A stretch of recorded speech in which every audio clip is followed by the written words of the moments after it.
Dobrý den, jmenuji se Ivana Vasilis a dnes mám tu čest přivítat Marka Marušince, se kterým si budeme povídat o abecedě lídra, intenzivním rozvojem programu pro manažery. Marku, vítej, představ si prosím divákům.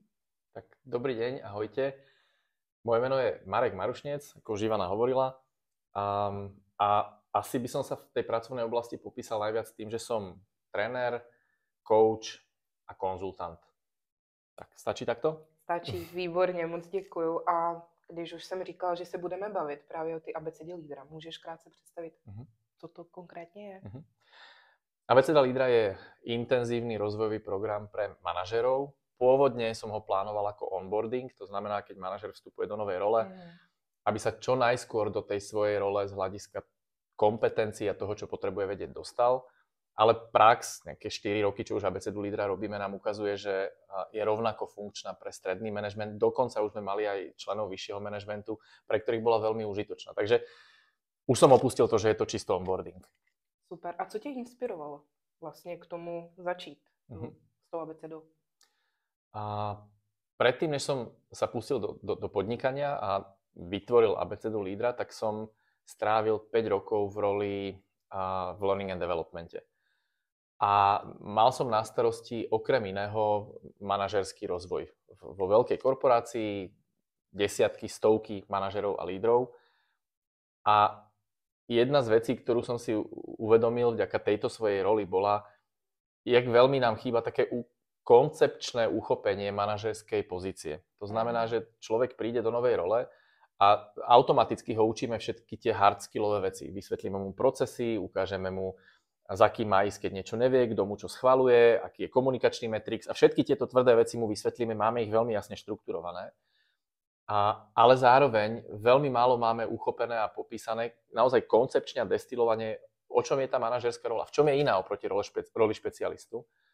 Takže moja ambícia bola tak nejako skratke vydestilovať tie podstatné veci a previesť nimi začínajúceho manažera, aby vedel, aj toto sa ťa ako manažera bude týkať a je to iné, než to bolo v špecialistickej roli.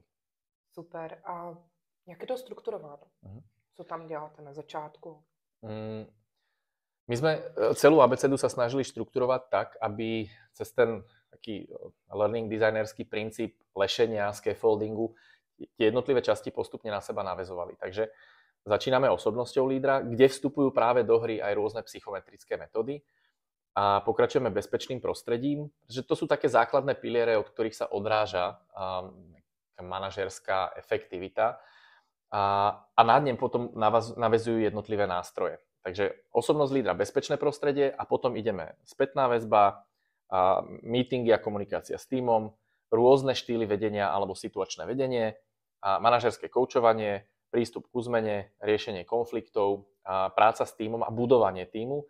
A uzatvárame takou zase veľmi peknou časťou na záver a to je stres, čas a priority. Jak sa z toho celého slovami Ivana Hlinku neposrať? Jak to ustáť, jak byť dlhodobo efektívny a nezblázniť sa z toho, že ten tlak zo strany podriadených, nadriadených, zákazníkov, biznisu na manažerov už aj na tých prvých úrovniach je pomerne veľký. Teď si vyjmenoval opravdu jako hodně věcí. Jak dlouho takový program trvá? A my ho máme postavený tak, že je to to core ma napadá, to anglické slovo je na 10 týždňov. Každý týždeň je jedna téma a tú tému robíme na 2 úrovniach. Jednak je to videotréning alebo e-learning, ktorým si ten človek prejde vo vlastnom čase, vo vlastnom priestore, môže ísť v aplikácii, môže si to pozrieť na notebooku, počítači, je to totálne na ňom. A plus je k tomu jedna konzultácia, ktorá je, to nazývam, že to je taká integrácia. Takže sa bavíme o tom, OK, teraz si sa dozvedel nejaké informácie, jak sa ťa týkajú, čo s nimi môžeš v praxi urobiť, čo z toho je pre teba použiteľné, čo nie, čo sa týka tvojho tímu. Takže toto je 10 týždňov a to je ten stred programu. A predtým je ten líderský audit, kde ešte mapujeme, s čím ten človek do rozvoja vstupuje a nastavujeme rozvojové ciele. A na konci s nejakým odstupom dávame niekedy 2-3 mesiace, je taký výstupný rozhovor a uzavretie celého procesu práve na základe aj opakovanej 360 stupňovej spätnej väzby. Skvělý. Kolik těch vlastně manažerů, ať začínajících, nebo prostě ze středního managementu, tak tím prošlo zatím? Momentálne, keď som pozeral tie čísla minulý rok, tak to bolo niečo cez 100 ľudí, ktorí si naozaj išli tou individuálnou cestou. Nám sa ten biznis model troška zmenil tento rok, pretože predtým sme viac cielili na individuálnych manažérov. Takže to bol jeden človek, ktorý si išiel tú cestu so svojím konzultantom, so svojím koučom.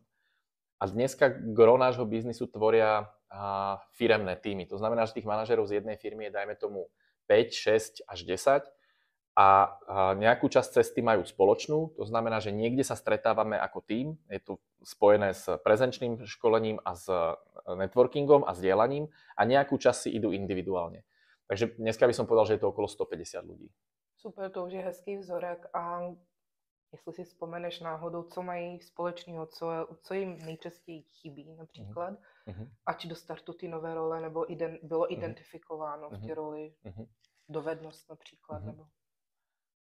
No, ja by som, netrúfal by som si povedať jednu konkrétnu dovednosť alebo kompetenciu, pretože to je naozaj rôzne podľa toho, s jakým osobnostným nastavením, s jakými predchádzajúcimi skúsenosťami ľudia do tejto role vstupujú.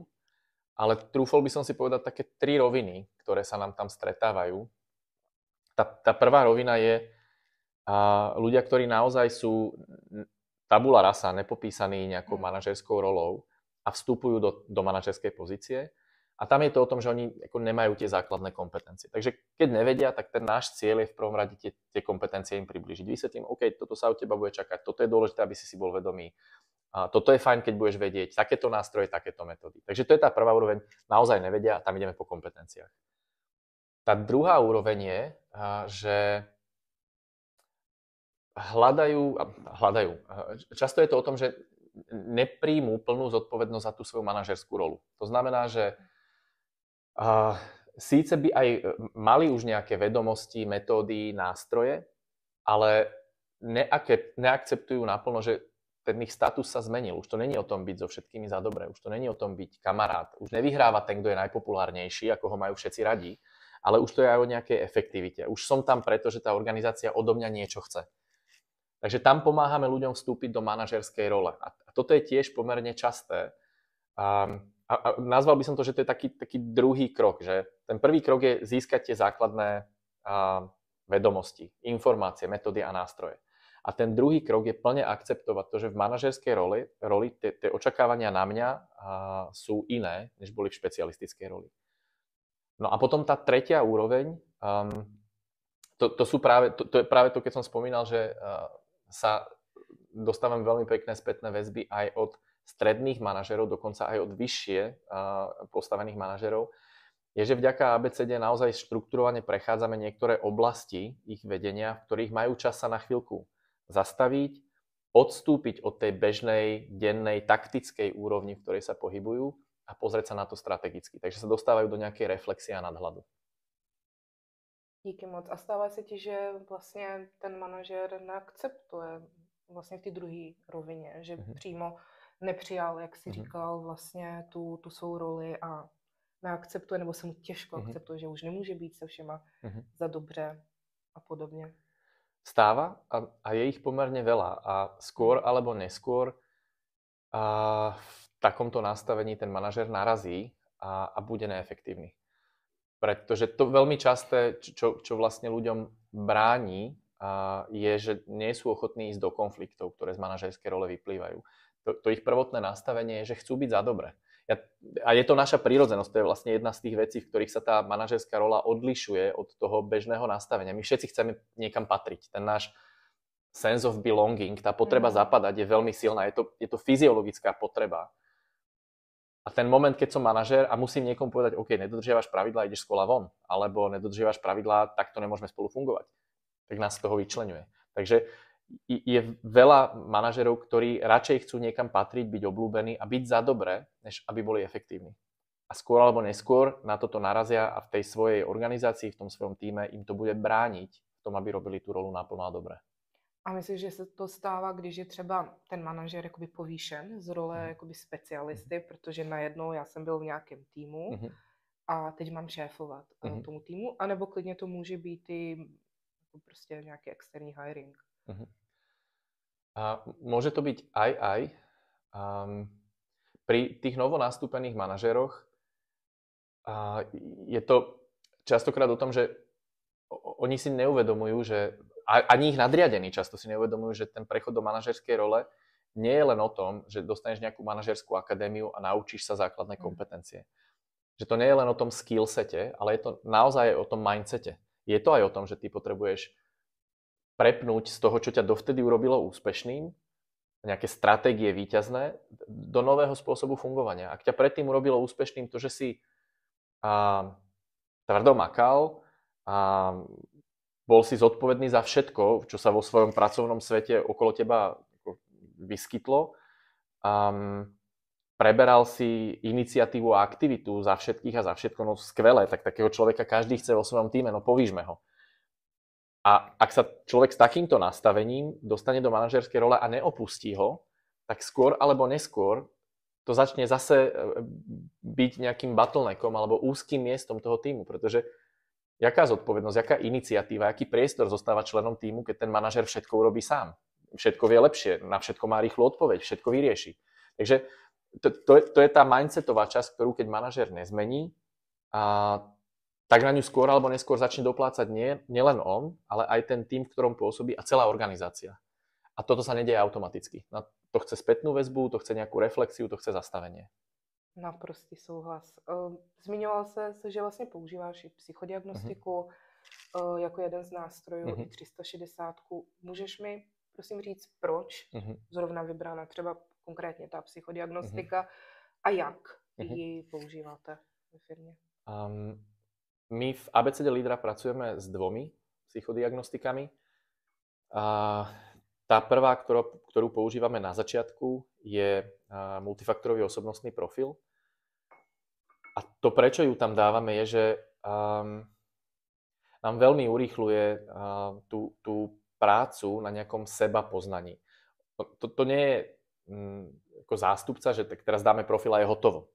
Ale veľmi zrýchľuje ten vstupný vhľad, pretože namiesto toho, aby sme viedli siahodlhé diskusie a nejakými metodami a technikami sa snažili dostať ku koreňu veci, psychodiagnostický alebo osobnostný profil veľmi rýchlo a pomerne dobre ukáže, na čom ten manažer môže stavať, čo sú nejaké osobnostné preferencie, ktoré mu v tej roli môžu byť užitočné a môžu mu pomáhať, kde sú potenciálne slepé miesta, kde môže naraziť a nemusí si toho byť vedomý. A kde sú možné slabiny a je dobré zase byť si ich vedomý, aby ich vedel kompenzovať a trebárs nahradiť niečím z toho, v čom je dobrý.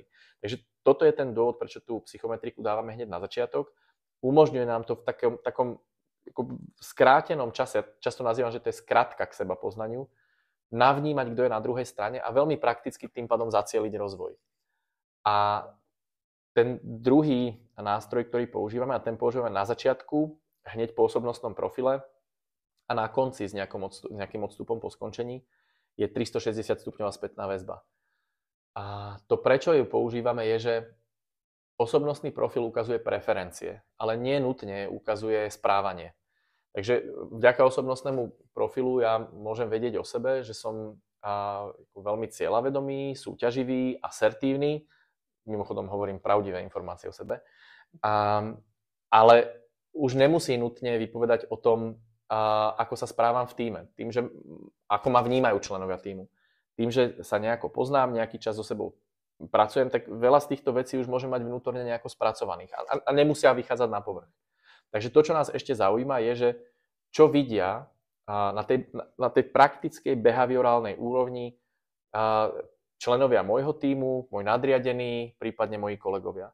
A vďaka týmto 2 krokom, to znamená osobnostný profil, silné stránky, slabé stránky, rozvojové oblasti, 360 stupňová spätná väzba, to, ako som vnímaný jednotlivými skupinami kľúčových stakeholderov okolo mňa, tak vieme oveľa lepšie zacieliť rozvoj. Skvělý. A když děláš tu 360, tak kdo všechno je ten stakeholder? Kdo hodnotí toho manažera? Ať jakoby starého v uvozovkách nebo nového? Štandardne máme nastavené 4 skupiny. Nadriadený, podriadený, kolegovia a plus sebareflexia, sebahodnotenie. A niekedy, v závislosti od toho, čo to je za rolu a v akom ekosystéme funguje, tak tam dávame aj interných alebo externých zákazníkov. Super. A stalo se ti, ať už výsledky z psychodiagnostiky nebo 360, že ta druhá strana, ten účastník toho programu byl ať překvapen, nebo možná dokonce jako i nechtěl přijmout výsledky? Jasne. Musím teda povedať, že výsledky 360 do veľkej miery závisia od toho, ako otvorená je tá organizačná kultúra tomu dávať priamu a nezaobalenú spätnú väzbu. A tam, kde tá organizačná kultúra tomu je otvorená a ľudia naozaj úprimne hovoria, jak daného človeka, jak toho nášho klienta zažívajú a vnímajú, tak tam sú častokrát aj konfrontačné veci. Sú tam veci, ktoré tomu účastníkovi nie sú príjemné. Preto ja aj často hovorím, že ten dokument, ten papier sám o sebe je len jedna časť dobrej práce s psychodiagnostikou. Tá druhá časť je tá konzultácia, ktorá to sprevádza. Pretože tam sa reálne stretávam s tým, že ten človek to odstrelí. To je blbosť. Oni ma nepoznajú, alebo to urobil určite ten a urobil to preto a preto.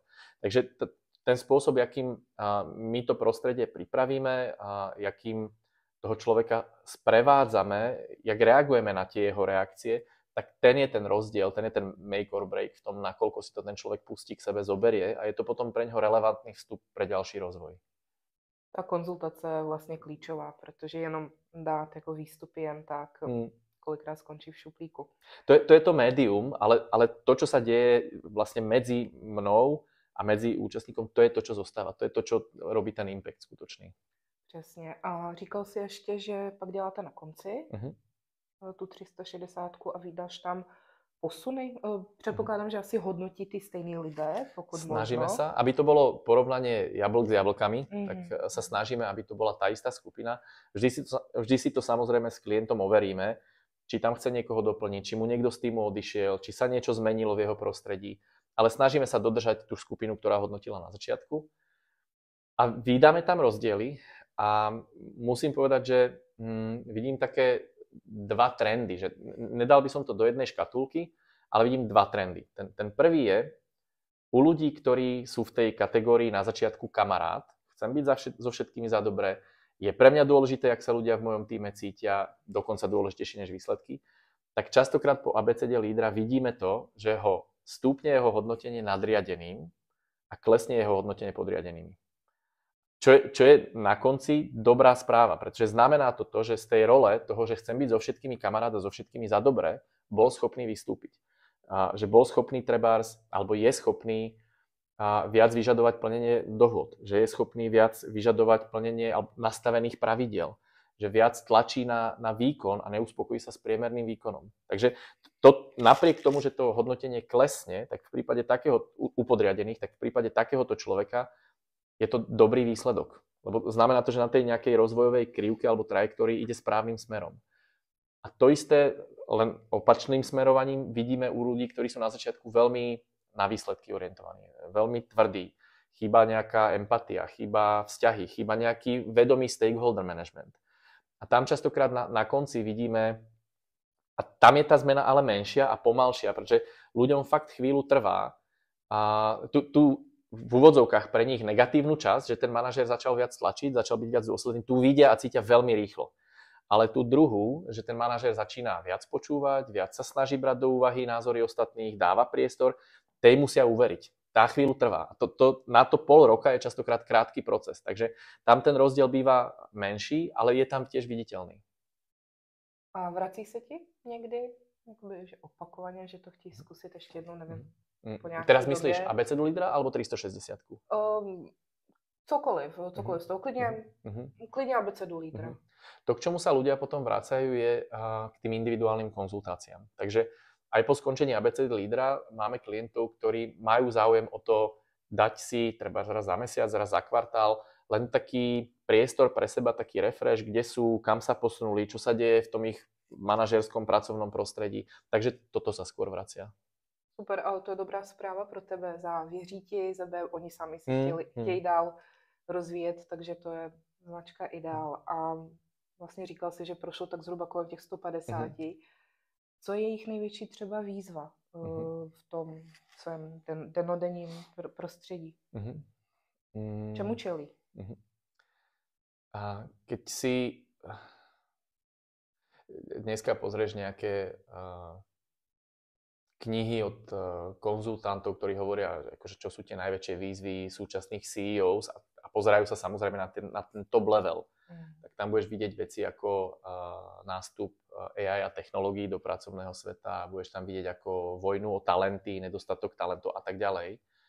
A na tej našej úrovni lídrov, to znamená first line, middle a aj nejaký ten senior, ale stále ako pomerne nízko postavený senior management, tak to, čo vnímam ako hlavné výzvy v tom našom prostredí, Čechy a Slovensko, a je to vec posledných 5, maximálne 10 rokov, povedal by som 5, je veľká diverzita na pracovisku.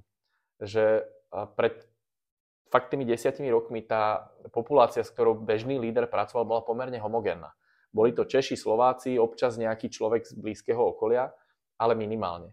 A dneska je úplný štandard, že ten líder v operatíve, či to je logistika, stavebníctvo, výroba, priemysel, pracuje s 2-3 skupinami ľudí, ktoré si vzájomne nerozumejú. Pracuje s ukrajinskými zamestnancami, s Filipíncami, s Afričanmi, s Čechmi, Slovákmi. Toto vníma ako veľkú výzvu, hlavne pre ten prvoúrovňový manažment, s ktorou nevie úplne, ako sa vysporiadať. Ďalšie, čo tam vnímam, je konštantná zmena. Je to niečo, čo... To tempo zmien sa veľmi zrýchľuje. A ideálny prístup ku zmene by bol, že nastane zmena, teraz príde nejaké obdobie integrácie, vyťaží sa tá zmena a počase nastáva nová zmena. Ale to tempo zmien dneska pre toho bežného lídra, ktorého úlohou je to implementovať, dostať to čo najskôr do života, je, že jedna zmena ešte nedobehne, neprebehne integrácia, nevyťaží sa z nej a už nastáva druhá zmena. Takže vlastne pracuje v konštantnom nejakom protitlaku zo strany ľudí, pretože primárne to, čo zmena spúšťa v nás, je nejaké obavy, strach, neistoty. A to, čo je veľká výzva pre mnohých manažerov, jak si toto ustať, jak v tej manažerskej pozícii sa nestratiť kopec energie tým, že len som nejaký change manažer, ktorý stále pracuje s tým, čo to v ľuďoch spôsobuje. A to, čo vidím ešte ako tretie, a súvisí to so zmenou, je konštantný reskilling. Že zatiaľ, čo v minulosti sa ľudia naučili jednu vec, alebo jednu nejakú sadu zručností, kompetencií a vystačili si s ňou pomerne dlho v tom pracovnom svete, tak dnes to je o ustavičnom doučaní sa a preučaní sa novým veciam, a často spojeným s technológiami. A to je tiež výzva, ktorej ten prvoúrovňový a ten stredný manažment veľmi intenzívne čelí. Nedávno jsem byla na konferenci a tam jeden z lektorů právě taky představoval, že reskilling a upskilling dle Světového ekonomického fóra jsou vlastně do roku 2030 takové ty nejdůležitější oblasti vzdělávání světově. Ale v Čechách, co se ptal různě firem a dalších jako lektorů, konzultantů, že je to stále jakoby na velmi nízké úrovni, že AI je na ty jakoby příčce jakoby na tom prvním místě. Tak je zajímavý slyšet, že i ty to vlastně vnímáš jako velmi velkou právě jakoby výzvu, ten konstantní reskilling. Rychlá doba. A jak vnímají ještě generační rozdíly, protože teď před 10 lety to taky věřím, že bylo, nebo před 10 lety alespoň já jsem měla v práci většinou jakoby to obdobného věku, lidi jako pár starších, ale nikdo mladší. A ja občas hovorím, že keď pracujeme vo väčších skupinách s lídrami, tak sa pýtam, že koľko generácií majú v tímoch tí manažeri, s ktorými pracujeme. A stane sa, že tam sú ľudia, ktorí majú v tíme 4 až 5 generácií. To znamená, že tam má 20-tníka, ktorý mu práve vyšiel zo školy, a má tam 60-tníka, alebo medzi 60 a 70, ktorý je jednou nohou v dôchodku. A tie motivácie, tie ambície, vlastne ten životný a pracovný cyklus sú tak iné, že sa to, takto diverzná skupina sa nedá viesť jedným štýlom vedenia. A zase to kladie veľký nárok na manažéra, na lídra, aby bol schopný v tom, čo je potrebné, držať jednu linku a dávať jasné, jednotné informácie, mať nastavené jasné pravidlá a hranice rovnako pre všetkých. ale zároveň mať veľmi individuálny prístup, reflektujúci to, čo ten človek na druhej strane prežíva, kde v tej svojej kariére je, aké má potreby, aké má motivácie, aké má kariérne ašpirácie. A to je veľmi ťažká vec. No, neexistuje univerzální způsob vedení, komunikace či cokoliv. Psala jsem taky článek, inspiroval mě vlastně manžel jednou, že bych chtěl univerzální boty. Říkám, to neexistuje, tak jsem právě psala i ohledně ty komunikace z mé pozice, toho obchodníka směrem k těm mým zákazníkům, takže naprostý souhlas. A já bych... Prepáč, ja len doplním, že toto, že neexistuje jeden štýl vedenia platný pre všetkých, to je taká generická univerzálna pravda, ktorú všetci odkývu. Rovnako ako všetci odkývu, jak je dôležité psychologicky bezpečné prostredie. Ale problém je, že nikto nevie, čo to znamená v praxi. Jak sa mám teda správať? Jak mám meniť svoj štýl? Čo znamená viesť 20-tníka, 30-tníka, 40-tníka v tých mojich každodenných interakciách? Čo znamená tvoriť bezpečné prostredie v prostredí, ja neviem, skladu, výroby a tak ďalej pre bežných operatívcov? A toto je presne to, o čom sa v tom 1 na 1 sprevádzaní abecedu lídra máme priestor s ľuďmi baviť. Že to genetickým tréningom neodovzdáš. Nemá šancu pokryť stovky rôznych situácií a rôznych príkladov ako v jednom tréningu. Ale v tom 1 na 1, kde ten človek prichádza so svojimi potrebami, svojimi podmienkami, svojim pracovným prostredím, tak tento priestor je. Naprostý souhlas. Já bych se tě ještě ráda na závěr zeptala, kde vidíš abecedu lídra? Třeba za takový klišé, kde se vidíš za 5 let? Nebo máš nějaké velké přání? No, ja vidím také 2 smery. Ten jeden je, že z abecedy lídra ako naozaj z takého základu pre začínajúceho manažéra sa stane naozaj onboarding, že to pôjde na tú úroveň, kam sme to aj pôvodne zamýšľali a stane sa z toho produkt. Takže to nebude závislé od nášho času, bude to ľahšie šíriteľné, bude to škálovateľné, takže to je jedna linka. A tá druhá linka je, že urobíme nadstavbu na abecedu lídra pre našich existujúcich klientov, pre tých, čo si abecedou lídra prešli, aby sme vytvorili pokračovanie, ktoré pôjde troška viac do hĺbky, ktoré pôjde troška viac k nejakým osobným vzorcom správania, k nejakým presvedčeniam, ktoré si so sebou nesieme a pomôže pracovať na troška hĺbšej úrovni, než je úroveň kompetencií a zručností. Takový nádherný upsell v tom, jako obchodník zase. Moc kvituju a mám to ráda. A ještě něco, co bys chtěl dodat, nebo vzkázat třeba klidně začínajícím manažerům, na co si mají dát? Nechci říct pozor, ale prostě jednu věc, kterou by si mohl vzkázat. Jedna vec, ktorá ma napadá, je to niečo aj naša taká ako silná hodnota, o ktorú opierame to, že pracujeme s manažermi a prečo to nám dáva zmysel, je to, že manažér neovplyvňuje len výsledky a výkony svojej firmy, čo je dôležitý aspekt, za toho tá firma platí. Ale ak naozaj sa snaží tú svoju prácu robiť dobre, ak sa snaží v nej rozvíjať a vzdelávať, tak môže mať veľký pozitívny dopad na život ľudí, ktorých vedie. Že tí ľudia, ktorí sa pod manažerom rozvíjajú, dostávajú priestor a cítia sa vypočutí, tak si toto prenášajú domov. A s nejakou energiou, s nejakou atmosférou potom prístupujú k svojim deťom, k svojim partnerom, k svojmu okoliu. Takže za mňa ten dôležitý motív pre lídrov by mal byť, že svojou prácou, svojím prístupom neovplyvňujete len výsledky a fungovanie firmy, ale naozaj máte reálny dopad na životy ľudí, s ktorými pracujete.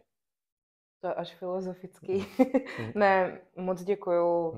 Strašně inspirativně a obecně jako všechno, co jsi řekl, jenom se můžu po to podepsat. Díky, že jsi přijal moje pozvání, díky, že jsi tu byl tady dneska se mnou a řekl tak ty úžasné věci a popsal nám i blíže abecedu lídra. Já ti moc přeju, aby se ti splnilo přání a stal se z toho produkt lépe šířitelný, nebo více, hodně, teď globálně. A vám, divákům, moc děkuji dneska za pozornost a třeba někdy příště. Ďakujem pekne, dovidenia, majte sa.